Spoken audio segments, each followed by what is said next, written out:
Hi everyone, welcome back to my channel. Thank y'all for coming back. Today I'm gonna be making a Belizean coconut trifle.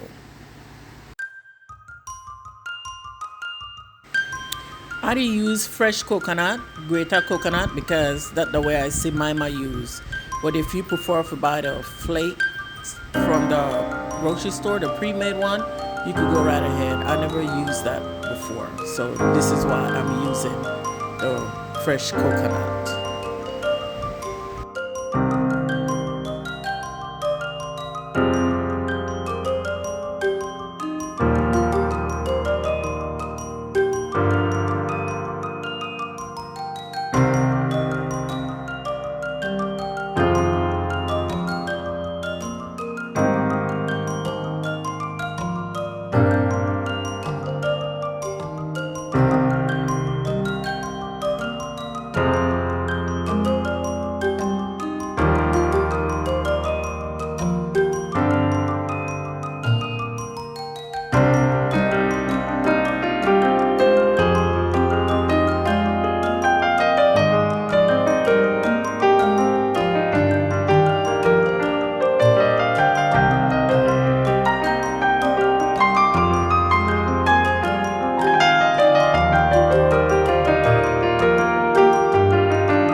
Make sure you grease your pan good because it was thick.